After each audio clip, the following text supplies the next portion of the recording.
It's time for the Signal 50 podcast with your host Bravo Golf 5902 and Delta Echo 515. You might have noticed that Alpha Sierra 288 is not here tonight. He is a little under the weather, so we're wishing him well, and we'll see him back here on Sunday next year. So welcome, Delta. How are you, sir? Hey, how's it going? I know I had a couple of shows off there, so glad to be back in studio here and around the world. How's everything going? Hey, it's this dumpster fire of 2020 is coming to a very, very quick end, and it can't end soon enough, in my opinion. Although, the good thing about time is that nothing stops it. So even if you thought 2020 would continue on forever, I can guarantee you in about let's call it 28 hours, 2020 will be over. Yeah. Then it's just going to start all over again. Anyway, and that's it. Well, yeah. and in all fairness, there, you never know, right? We all hope that every new year starts out on a good note, right? And then it just spirals downhill from there until you hit December 31st. It's how you weather the storm, though, that gets you the positive. Now, some people have had good years. I mean, I think collectively, the populace of the planet Earth has had a crappy year. But sometimes in some years, people have really good years, and sometimes people don't. That's just the way it is. I mean, if you take out the lockdowns and the social distancing and the masks and all the other stuff, and try to look through the haze and the fog of all that nonsense, there was more time spent at home, more time spent with family, maybe too much time spent with family. That's up to our audience to tell us if that was good or bad. And at this point, we're going to say goodbye to 2020. But usually in this session, especially what's going on with the current events, it typically just goes quietly. And the fact remains, I don't know what's going to end up happening when the week from today starts and next year, January 6th, and that 1 o'clock hour hits, and we're going to see whatever happens. Happens. But I think a lot will rest upon, believe it or not, okay, so everything politics is geared around something else, right? So it's always a push-pull or a pull-pull or a reaction to an action or so on and so forth. So let's not be naive here and think that January 6th is decision matrix does not have anything to do with January 5th, which is the runoff election in Georgia. And that could go two ways, right? One way it could go is, if the runoff in Georgia winds up Republican, right, at least one, and we keep the Senate, we being the Republicans, then maybe we don't need a Republican president. Maybe we don't have to make that many waves on January 6th. Now, there's still going to be people that say things, but they're going to do it for effect and for theater because the decision's already made, okay? There are people in rooms who are thinking of all the scenarios. If this, then that. If this, then that. If this, then that. And, it sounds a little tinfoilish and haddish, but had I not been one of those people that sat in those rooms, I might actually believe that does happen. But it does. So I would say pay attention to January 5th, and then you'll see what happens January 6th. Now, so they're related. Everything in politics is related, right? You don't get a stimulus. You don't get a stimulus check before the election. Why? Because it gives President Trump a win, and more people come out for him. Right. Well, that's the other thing too. I mean, there's a negative connotation that goes along with this stimulus bill, or I call it the porculus bill because that's really what it is. only 10% of it's going to the American people. 90% of it is going to the rest of the world. So that has a negative connotation and a bad taste in everyone's mouth, right? So no one's going to want to, no one. And $600 is an insult, to be honest with you. I don't know, and it's because of government that and the lack of understanding of what we're doing to our people that the government has decided to take these actions based on power. It's not the numbers are the numbers. I get it. There are people dying from it. I get it. There are some people that don't do well with it. I get it. But overall, the chance of survival, again, is 99%. Depending on your age, it's 99.5 or 99.7. But still, those are pretty darn good odds. But when it comes to the election, this one's different, Dalton. I'll tell you why. Look at what we have going on right now. Here's what happened just today in Georgia. You had some testimony given by the Trump reelection team led by Mr. Giuliani, and they all gave testimony, like one piece of evidence after another piece of evidence after another piece of evidence, showing how this election was not conducted in a fair and equitable way. And seems to me, and the part I'm having a problem with this is, there are many senators and many Congress people, both on the state level and also on the federal level, that are turning a blind eye to this because they've got what they need. They're reelected, and they don't care. They're showing their true color, and it's rather off-putting, I will say, in terms of how it makes me feel as an American, in that I'm not being represented. Excuse me. So, with that, it's a tough time. A lot of people are having a lot of inability to believe in what's going on. So I don't know what your thoughts are. But right now, the election, and this is one highlight for me. This gentleman was talking about how they actually they hacked into the election machines today of the Senate race that's going on right now. I'll just let that sit for a minute. Yeah. Well, I mean, we all know that it's possible, right? Mm-hmm. You conflated a few things there. You talked a little bit about the stimulus bill in the beginning and the senators, and now we're on to Georgia. So we'll go back, I think, and maybe talk about both the NDAA veto and the stimulus debacle that is currently plaguing, and we can do that in a little bit. Just to tie a knot on Georgia. So the only reason why people are paying attention to Georgia right now is because the Senate hangs in the balance.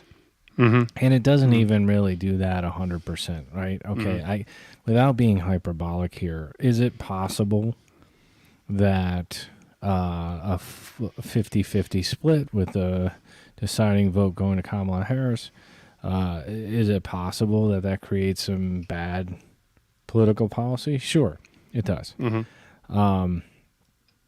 But you have senators like Joe Manchin who can't really play that game. He's in a deep red state that usually always votes Democrat, but in recent times has flipped to Republican, not only in Trump, but for many other reasons. So if he wants to hang on, really, Joe Manchin, if it does become a 50-50 split, Joe Manchin becomes the most powerful guy in the Senate because his decision and vote goes, is it.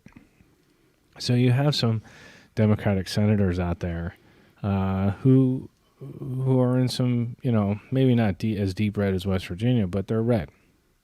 So I didn't think of that. I mean, trying to get past the Harris as vice president just gave me a shiver up my spine. I can't take it. Anyway. I mean, you gotta. And even if, let's just take that to the other side of that. If Vice President Pence stays Vice President Pence and it goes 50-50, then the deciding vote goes to the Republican side. So the end all be all is not this election, is not this Senate race. Although I'm not sure I want Warnock or the other fascist to get into the Senate. I wouldn't either, but you have had, Kamala Harris as a senator. You have Cory Booker as a senator. Cory Booker was a horrible executive in Trenton. Okay? Yeah. So you have those people. You have Bernie Sanders as a senator. So there's people like that. I don't think the Americans, the wide swath of the normal everyday people, I don't think they actually would stand for that sort of thing. You can recall senators, and states can choose to do that. So it's not as doom and gloom as I think. I mean, yeah, there's going to be some crappy there's going to be crappy policies anyway. They're already talking about that pen and a phone thing. Okay, so executive orders, this, that, and the other. So there's going to be garbage policies we're going to have to deal with. We did it with. I said this a few shows ago. I said we know this playbook, right? Obama's pulling the strings, which means 4 years of Biden's going to be the 8th through 12th year of Obama. So we know how to weather the storm and get an extra job and put our money in under the mattress or wherever we have to put it so the market swings don't hurt us. We've done this before, and we can do it again. And then it'll just embolden some of the Republicans. But if the Republican Party doesn't pay close attention to the things that Donald Trump did over the last 4 years, they're going to be in trouble. They're not going to get a Marco Rubio elected. I don't care how much of a nice guy he is. So you got to really watch out for that. Sure. No, and the only reason why everything is, like you mentioned, everything's kind of all merged together because everything is hinging upon what they want to put out there, or the message being, this is the election, this is the most important thing, but we haven't even fixed the presidential election yet. So there's a lot of this gets all mixed up, and I think it's on purpose to confuse everyone also. So those are things again, the wait and see. We got a week to go, and we don't know what's going to happen that day. Although today it was nice to see one of the senators, it wasn't Cotton, it was someone else. He committed to supporting the objections to the votes. Now, whether or not these votes, when it goes to Nancy Pelosi, although that vote's this Sunday, correct, Delta? So we don't know if she's going to be the speaker or not, but that they have more. There's trouble in those waters too. So we'll see. We'll see what Nancy can pull off. But she's already got, I think, 3. She loses another 4, and she's not speaker. Good. That's too bad. I'm so sorry to hear that. I want to correct something too. We were talking about the election of the Speaker of the House a couple of shows ago. Did you know that you don't have to be a member of the House of Representatives to be the Speaker of the House? I could be voted Speaker of the House. Well, that'd be great. You want to go? So it's not a position, right? So we were talking about how come Eric Swalwell was still on the committee, and we're saying, well, that's what Nancy Pelosi did. She made a decision. Well, she as Speaker didn't make the decision. She, as a leader of the Democratic House Caucus, made the decision. So it's conflating two positions. The Speaker drives the agenda. Now, we often, and have for as long as I can remember, elect somebody who is in the majority party to be the Speaker, but it's not a requirement. You don't have to be in Congress to be the Speaker of the House. Then I put your name forward, Delta. Go right ahead, sir. Well, we'll see. I got to get 218 votes. Yeah, I know, right? So that's going to be interesting to watch. Votes. That happens Sunday, right? That happens Sunday. Well, the new Congress takes over Sunday. So, yeah, I would imagine it would happen Sunday or Monday. Sure. So the amount of the narrow, I'm going to check to see what the numbers are. It's 222 to 211 as it stands right now. Unfortunately, there was a death of a congressman Unfortunately, he was a congressman-elect and then developed. Yeah. He was 41 years old and developed COVID, so it's sad. He had complications of from COVID.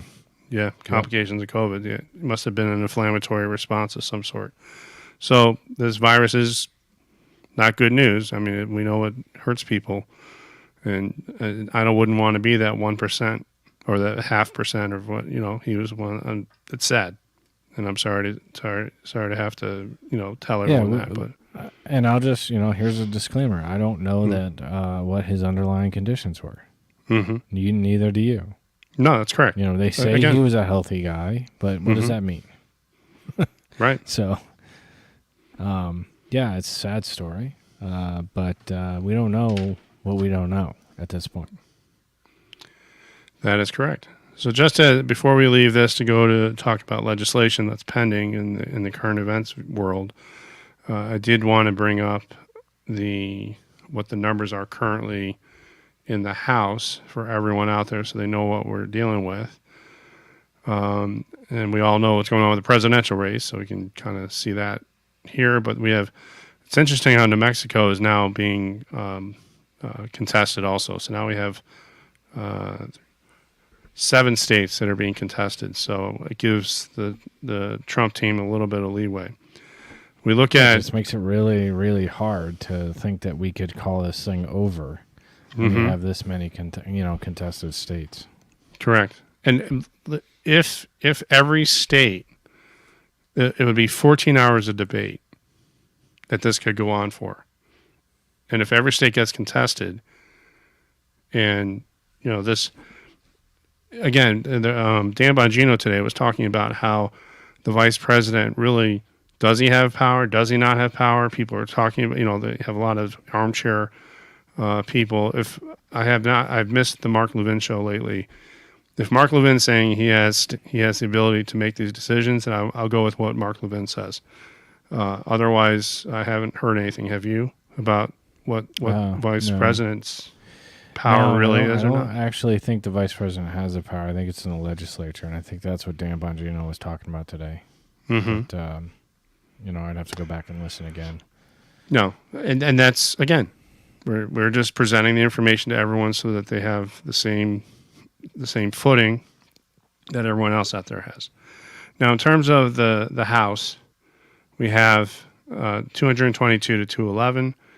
I think, unfortunately, you have to take away that they're going to have to run a special election so that there's 1 seat lost.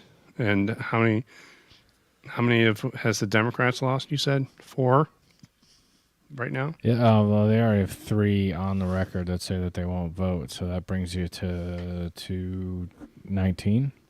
Really? 3 that won't vote. Do we know who they are? 3 that said that they won't vote for Nancy Pelosi. So you lose another 2, make it 4, just to be sure. That you round the corners, and she's not the speaker. Yeah. I don't know what happens from there. So yeah, I'd just be guessing at this point. You know what I mean? Yeah. Okay. So everyone out there, and we thank you for listening today. Understands the House is that's a what I call a pit stop along the way to January 6th. So we'll see where that goes. All right. So getting back to, I just wanted to talk about some of the bills that are hanging out in the Senate, and a lot of these bills do. Right now, $600 is coming to those that if you're single and you had an adjusted gross income, and anyone who does your taxes I'm not an accountant, but the adjusted gross income is before you take deductions. That's what they're going by, line 9 on your 1040 form. And if you are less than, I believe, 85,000, is that right, Delta, for single? Yeah, I'm looking it up right now. Yeah. So it's, I believe it's 85,000 for single, and then it sharply deteriorates from there. Or married, filing jointly is 150,000. You will get $600 per person, or $1,200 if there's 2 of you, or $600 one. Now, we could talk about round around how $600 isn't worth a lot of money these days, and we can go through that. Along with the fact that this bill has all kinds of pork that goes with it, it's not a good bill. So there's a decrease for people who earn more than $75,000 in tax year 2019, and the check disappears altogether for those making over $99,000 a year. All right. That's a gross income. And then for the 150,000, I think it starts disappearing at 175. Or it's gone at 175. You just kind of double that, yeah. Yeah. Now one other thing, kids get one. It doesn't matter what your income. If you have a dependent and you claim it a dependent, per dependent you get $600. So, that's another thing. Just so everyone's out there knows. So let's talk about this stimulus. First of all, I'm gonna Tara Page, kudos over there, Dan Bongino. He mentioned something a couple of shows ago. So I'm going to go ahead and repeat that for our listeners here. The government doesn't stimulate anything. Okay, they don't make things. They don't produce things. Lifelong government employees, such as Joe Biden, has never produced a thing in his life. Okay, so the misnomer that the government is going to stimulate or create a stimulus based upon giving money giving money, it's just a fancy way of saying it. The other piece of this is, and everybody has to realize this, the government's really just giving you back your own money. Where do you think they got their money from? Amen. The government doesn't. The government doesn't have a workshop of elves that create things, that sell things, and then they generate revenue. Private businesses and companies do that. Individuals do that. Small businesses, large businesses, corporations, so on and so forth. They generate the income, okay, and then the government taxes them. So, and all this is tied together. So when China has a lower corporate tax rate than America, and we ship all of our companies over to China, the U.S. government loses out on that income. That taxable income, okay? So, to tie the knot on this, so when President Trump lowered the corporate tax rate to less than what China was, and companies started moving back, it created income for the government, okay? Correct. And that's why we saw the growth that we saw. Now, the growth that we saw, the taxes started flowing into the Treasury because people were making money, and everyone's happy and doing their thing. Right. Now, you take those taxes, you write a fancy law that apparently takes you 5,600 pages to write, and you say, the government, am going to bequeath to you $600 per person, as long as you don't make X amount of money. Well, that's my money anyway. You're supposed to be you're supposed to be putting that money into my betterment, not yours, right? And so I would like to clarify. This is a form of redistribution of wealth. Everyone, just this is something that we're seeing back. Not yet. It's not. Ahead. Okay, not yet. It's not. Okay, so the conversation on Capitol Hill now is and again, this is sparked by what the president said. $600 isn't enough. You said it. I agree with you. $600 is enough. It should be $2,000. Okay, great. Everybody gets $2,000. Family of four that makes less than $75,000 for the parents per person, each person. You're talking about $8,000. Great. That's awesome. Okay. Here's the problem. Okay. The problem is that now you have senators saying, well, we think it should be targeted payments, $2,000 payments, because if you never lost your job and you were gainfully employed for the entire, during the entire COVID, then why do you need a stimulus check? Good question, right? Right. Yeah. And on its face, that makes sense. But if you dig a little deeper, you peel the onion back just a little bit, you'll notice that what you're doing is you're taking, let's say I didn't lose my job during COVID and I don't get $2,000. Well, now my tax money is going to pay for somebody else. Mm-hmm. Now, I genuinely feel bad about that somebody else who lost their job. Never should have happened. It was poor policies on the part of Democrats and Democratic-run cities and states. Okay. But that's my money. Agreed. So why don't you just raise the old Soviet Union flag above the Capitol building and start doing socialism everywhere? Because when you take my money and you give it to somebody else, that's redistribution of wealth, and it's socialism. Yep. So no, you can't have my. I want my $2,000 if everybody else is getting it, or B, nobody gets it. Correct. And that's how I see it. Okay, so right now, where it stands, President Trump did sign the bill, and we were talking about this the last show where you weren't able to be with us, but we talked about the show because it just came out. We were just wrapping up the show. President Trump signed the bill, and one of the alerts came over, and I said, "Holy cow! He signed the bill. What's going on?" So we really didn't know. So we're going to take this motion off the table and talk about what happened. So President Trump signed the bill with two caveats. One, there's going to be a red line impoundment act from 1974 that he's going to utilize to basically tell Congress, we're going to hold this spending for 45 days, going to hold this spending for 45 days, and right down the line. And you know, President Trump's going to get out his red pen, and he's going to start saying, nope, not this, nope, you're not getting this money, and definitely not China, no, okay?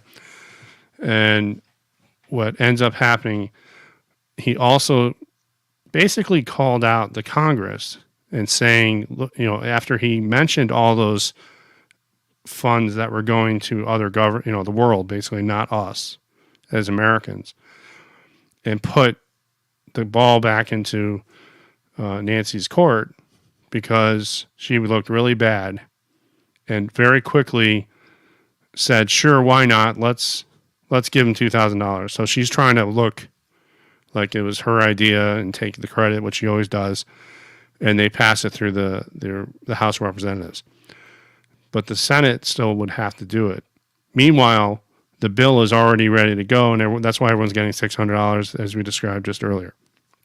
Now, it's over in the Senate, and McConnell decided that he thinks that that's not the case, although it was interesting what he did, Delta. He actually decided to put in there Proposition 230 against the tech tyrants, which is a neat, interesting move. And he also decided that he was going to put in something else that's just escaping me right now to put into this as part of this increase in $2,000. So actually, what he's doing is not brilliant. I'll just tell you. Oh, it's not okay. It sounded cool. No, it sounds cool in practice, but what he's doing is stalling. Okay.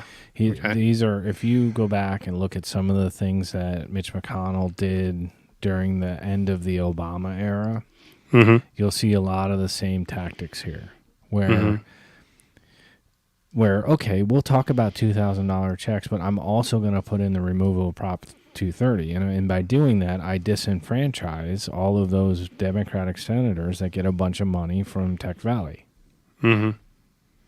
So.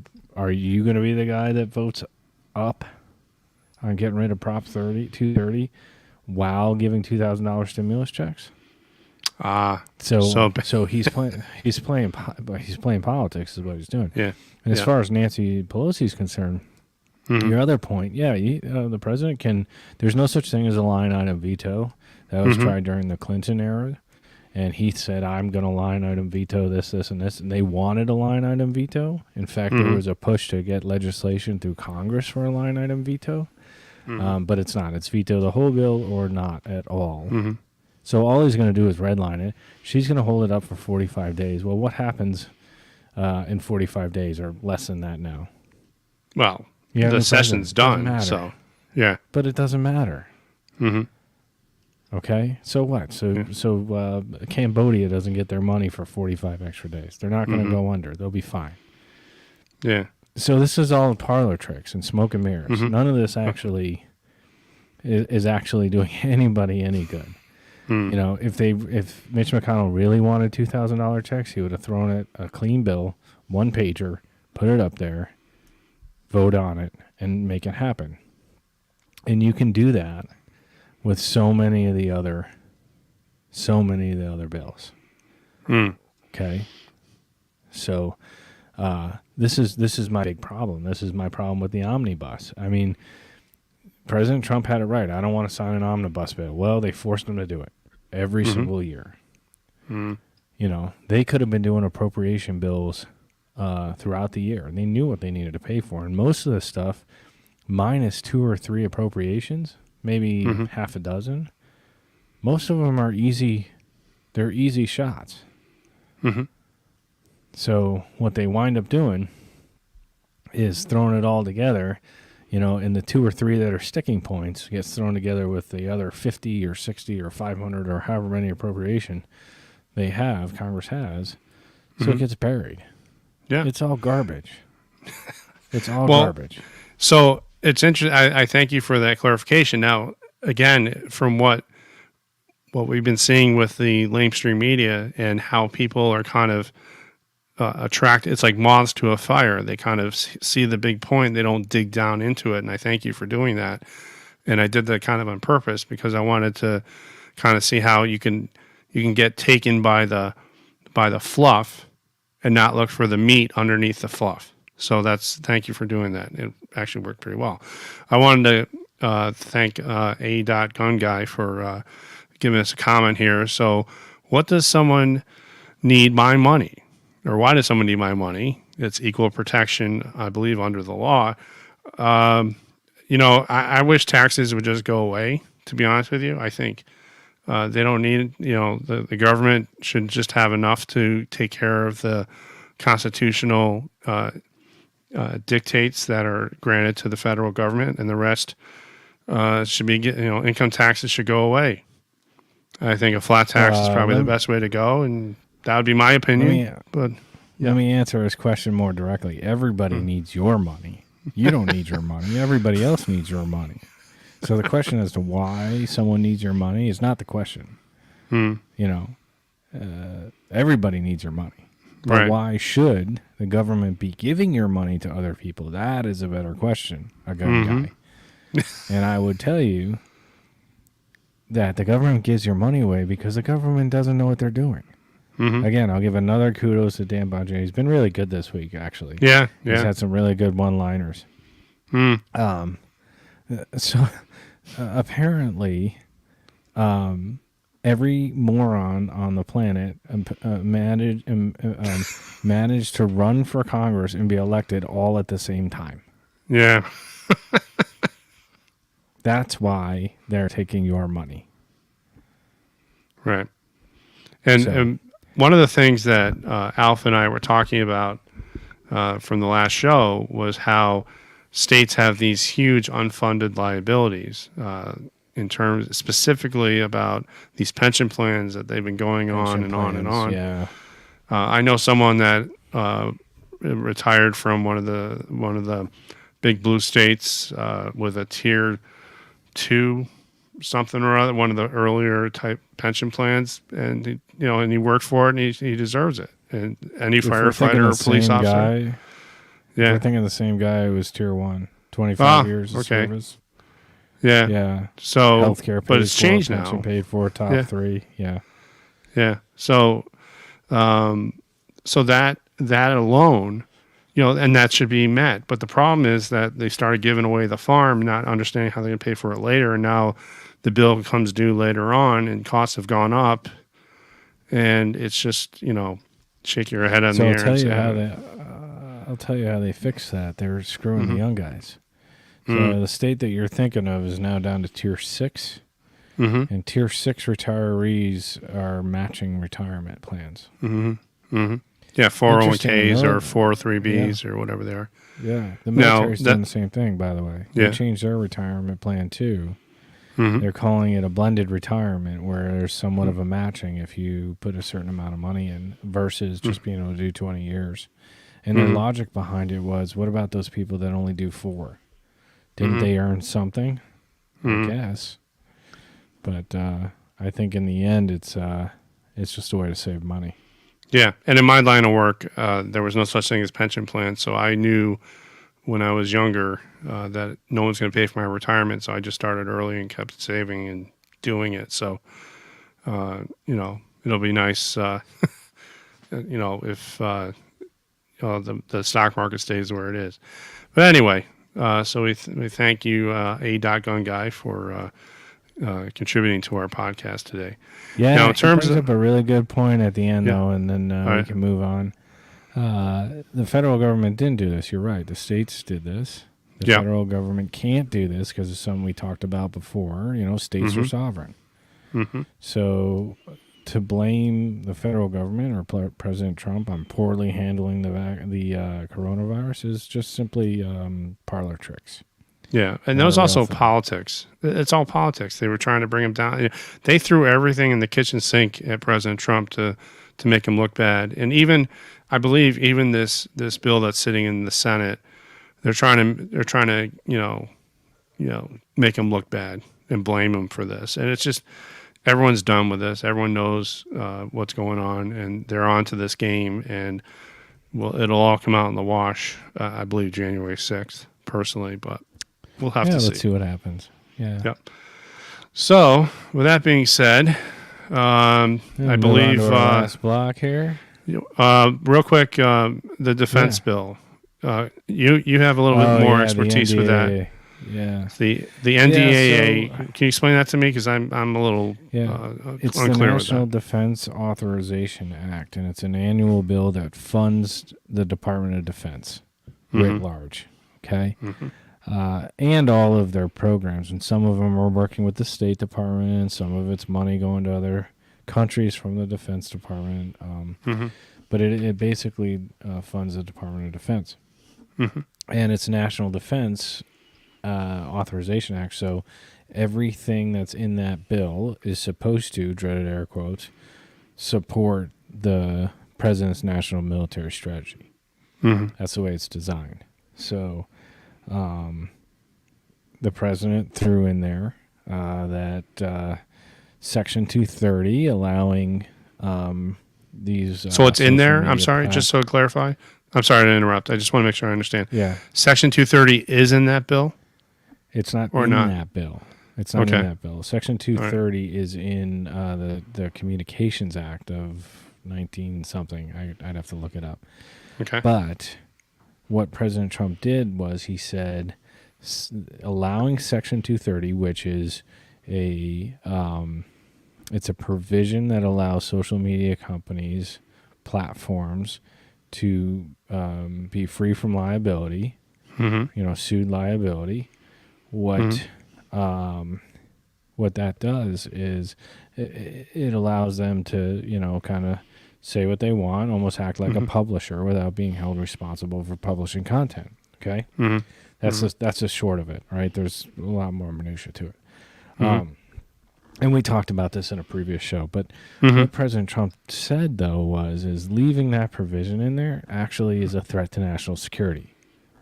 That's how he got it in there. Okay, so he wants that section repealed. For obvious reasons, the Hunter Biden story was limited. Everything else, President Trump was fact-checked on Twitter every day, all that other stuff. So he wants that out. So he said, okay, throw it in the NDAA. It's a threat to national security if we leave it. Go do. And that's why he vetoed the bill, by the way. So the NDAA actually passed both the House and the Senate, went to the president's desk, and he vetoed it. He said, nope, go back when you pulled, because you didn't put Section 230 in it. So you didn't repeal Section 230 in it. So that's the rationale. And now the bill is back. It has now passed the House. With a overridden veto, pass an override with a veto-proof override, okay, and that is 2/3 majority for veto-proof. Right. So now the Senate has to pass the override with 60 plus senators in order for it to also become veto proof, and then it becomes law. Yeah, so Otherwise, he already it doesn't vetoed it. pass. He already vetoed it. It went to He the did, House. yes. They voted to override it, which they did. But at the Senate, I believe there's a delay on the vote. And if they keep delaying it, it's never going to get voted on. It won't be overridden, and it's going to be vetoed, stalled. Well, the problem that this presents is this is funding for military, okay? Mm-hmm. There's a lot of stuff in there. I don't know all the stuff that's in there right now, but it also funds base allowance for housing, pay for military. So those big military places in the world, like Georgia, are seeing a lot of pressure on these Senate runoff races, tying everything back together, because it's putting the Republican folks who are running for office there having to hop from one foot to the other to keep the president happy, but also try to please the folks that are they're trying to get to vote for him. I see. It's an interesting situation. Well, we'll have to again hold on tight. It's gonna be a bumpy ride. Well, we'll see. I think the Senate will probably come to a vote at the end of this week. To override the veto. So yeah, whether they get to 60 though, that's curious. But well, there's a lot of Republicans in high military areas that if they don't vote to override it, may be looking at a challenge in the next 2 years. Well, there's also a lot of garbage in that bill also. I mean, there's renaming bases and gender inclusion stuff. I don't know. It's just... Yeah, it's full of crap. It's full of crap. So I'm kind of let it out. Well, I understand that it's there's pros and cons. I think the cons farly outweigh the pros. So it just needs to go away, and once President Trump gets back in, they can fix it. You and I do, but this is the way it works, and this is what frustrates the president and has frustrated him for the last 4 years. Honestly, I don't know why he re-ran, because it's not going to change, and that's the unfortunate reality. And it's terrible, but it is reality. Yeah, it was definitely a jolt in the arm to the machine. I mean, his presidency has been awesome, and it's basically just shown a light on the complete 100% corruption and nonsense that goes on in government and everything else. And they're very, those swamp creatures are very upset with President Trump because of the lights being shown on him. So, well, we'll have to see where that goes. Anyway. Yeah, coming up. Stay tuned. So, one of the things Alpha and I were talking about last time, and basically I'm done with the news, and you are our resident Fox expert now. And Delta, I can't stomach. I mean, I kind of I like Sean Hannity, and I like Waters, and and Janine, Judge Janine, but it's just what they did on election night is really sticking in my craw. I can't get over it. Anyway, but I know that I can understand that, but I told you guys before, and I love to be able to call out the hypocrisy. So for me, it's almost fun. It's like shooting darts at a dartboard, So you brought something to the table here that I'm sorry. Yeah, you want to bring something? We brought something to the table here, so go ahead and run with it.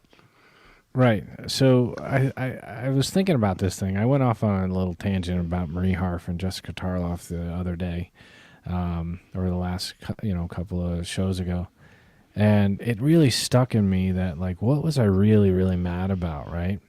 And these guys are preaching the Democratic talking points to the hilt, right? Everything they download their information every morning, they memorize it, and they sit there and they tell you that we're here for the working man and woman, and we're here to support the love and spread the wealth and yada yada yada. Okay, and I'm like, I can't, this is the height of hypocrisy. It really is. Mm-hmm. And so I started doing a little research, and I was curious, what are these Democrats who want to take my money and give it to somebody else, and I should be in it to win it for everybody else, and da da da da da. Mm-hmm. What are they worth? I was curious as to what their net worth was. All right, so Mm-hmm. I picked the 5 most popular Democrats on Fox News, and stay tuned, folks out there. I'm gonna move over to CNN next and start plucking some of these folks and showing you what I want to show the audience here is you can't sit on TV and tell me that I have to, be more a man of the globalist, right? I have to give to the rest of the world because it will feed the rest of the world, and a rising tide rises all boats, and there's more boats to raise, and all of the stupid cliches that come out of these people's mouths when you're worth $2 million, right? So Juan Williams is worth $2 million. Well, if you think that I, who make a modest, $80,000, $90,000 a year, need to give up 40% of my income to taxes so we can take care of the downtrodden. Well, hell, you got $2 million. So why don't you give up $1 million? Mm-hmm. How much are you giving up? So the only one that wasn't, that was actually really surprising on here is Jessica Tarloff. She's only worth about $800K, right? Now it doesn't. Now, if you think about it, if she's the one that owns her house, that's probably $400,000 or $500,000, right? Mm-hmm. So she doesn't make a lot of money. So it's interesting when you put it in that perspective. Donna Brazile, the old DNCC chair that used to give Hillary Clinton money, $3 million she's worth. Wow. And these people come on TV preaching about spreading the wealth and sharing it and keeping everybody, and everybody should get an equal wage. Yeah. What happens when we come knocking on these guys' doors and pulling their money out? I'd like to see that. Yeah, they're all talking points, and they're all hypocrites to begin with. So this is interesting. I find it rules for thee and not for me. Me being them. It's just not in their. It's also the way I think you bring up. This all also kind of circles back to how they look at you and me. And there was a story today that was brought up on the War Room where Senator Fitton, I think it was. I think it was Senator Fitton who came out and said, "I am going to object with the congressmen and women of the results of the election." And then Walmart, and why Walmart has any thoughts of why they are throwing in on this is beyond me. Although now, when it was explained to me in the War Room today, I get it. He said basically, it wasn't Senator Fitton. It was the name escapes me. It's not Cotton, but one senator has already come out and said, "I'm going to do this." I think Senator Cruz also said he's going to do this. But basically, the way the thought process from Walmart is that we're all deplorables and we're all worthless, and they're making millions of dollars off us. And they put out this tweet that said, "Enjoy your 2 hours of fame." Basically, I'm just paraphrasing. And it's a waste of time, and they're basically pushing for Biden. Why? Because they get all their stuff. They fill the shelves of Walmart with what? China crap. So, and they have stores over in China. So you can already see how all of these people who have a lot of money involved or have investments involved don't want the apple cart tipped over. So I think that's the common theme amongst all of this. So it's I also found it interesting. One of my prime targets a lot is Marie Harf.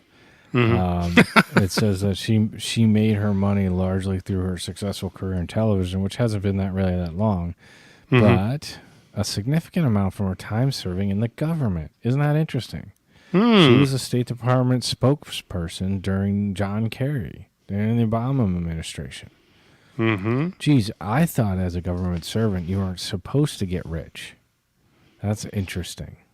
I wonder where that came from. So this is Fox News, the left side of the aisle, spokespeople and talking heads. Basically, those are what they are. Yeah. They're talking heads. Yeah, right? so stop telling me what to do with my money. That's basically Yeah. it. Because otherwise, when you're ready to give me half of your net worth so that I can give it to somebody else, I'll be happy to listen to you. Otherwise, you just, like I said before, they sit there with those smug looks on their face, and Richard Fowler always laughs whenever there's a point made against the Democrats, and shakes his head in disgust and rolls his eyes, and I'm like, and then comes back and says, he literally said it, I think it was today.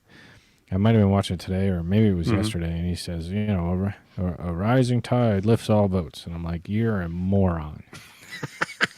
Some people are going to make a lot of money. Some people are not. But everybody has the same opportunity to succeed if they take it. Mm-hmm. You put it, you get out of it what you put into it. That's basically period. Dot. End of story. Correct. Well, I got to tell you, Alpha makes this look really easy. I'm usually he kind of steers the ship, so I will give credit to him and hope he feels better. As we come to the end of 2020, we did start this podcast back in September.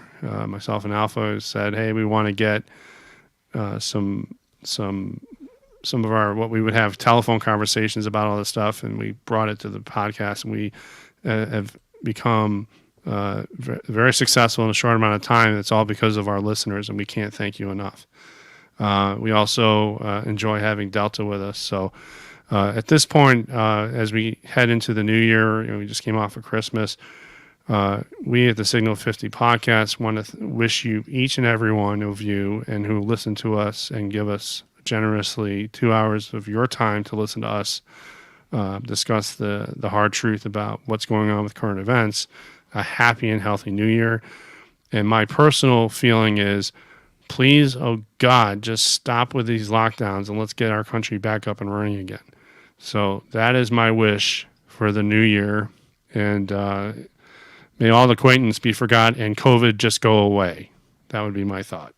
Delta, we're working on it. There's light at the end of the tunnel. There's sunshine over the horizon. The vaccine is being distributed. Whatever your political affiliation or however you feel this has come to light, the federal government performed a medical miracle this year by getting this vaccine out in the speed in which it did. And we are soon to be on the other side of this. There is light at the end of the tunnel. So hang in there, stay safe, and stay healthy, and looking forward to 2021 so I can flush 2020 down the toilet. And I know that Alpha feels the same way, and he'll be here to tell us next year on Sunday when we have our next show, and hopefully Delta, you can join us.